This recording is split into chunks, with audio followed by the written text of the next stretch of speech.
Hello, my name is NMU Fred and welcome to GBA Time, a chronological series for the Game Boy Advance. Our game up today, game number 13, part of 17 launch games, is Pitfall, the Mayan adventure.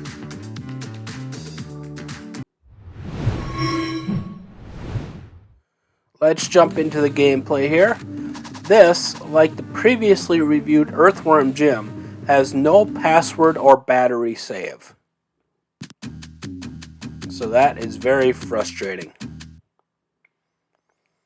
This series started in 1982 with the Atari 2600, one of the first third-party games by iconic publisher Activision. Alright, we start off jumping over some pits, or attempting to. I edited out 3 pits that I fell into. Fell into one that I showed off and edited out 3 more. And we got our first enemy there. And that crashing animation makes me laugh every time.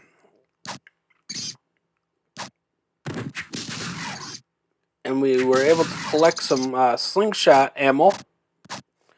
The bag in the lower left. That'll help us here at the end of the level. And once we get into the trees, there's some cool platforming here. Also, the graphics are quite nice in this style. It is frustrating to tell what's background and what is foreground, but this game does encourage exploration.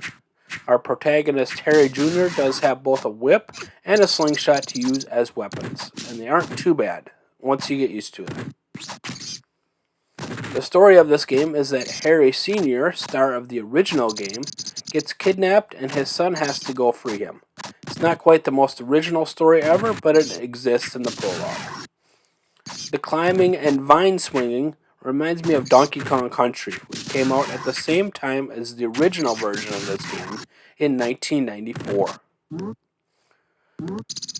One of the trickiest parts of this first level, where I spent 99% of my time, were these springy enemies that pulled on and shot me up in the air.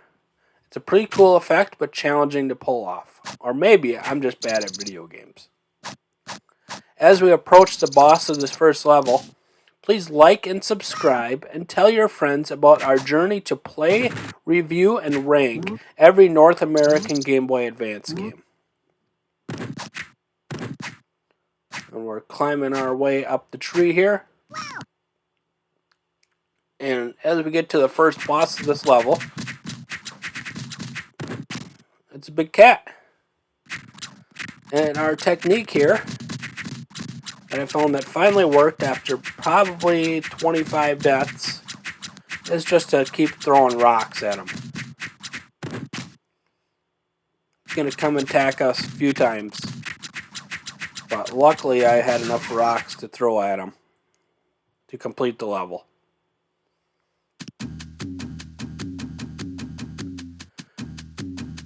And given the difficulty of level 1 and how much time I spent with it, I didn't have too much time with level 2.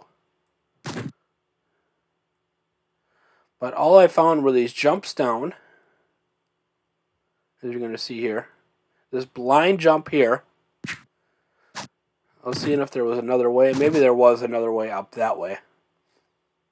But it was frustrating as it was, those blind jumps. And it does have those continues. Let's get into our pros and cons list here. This has nice graphic and sound, but the clumsy controls, confusion on background versus foreground, and no save at all were really frustrating for me.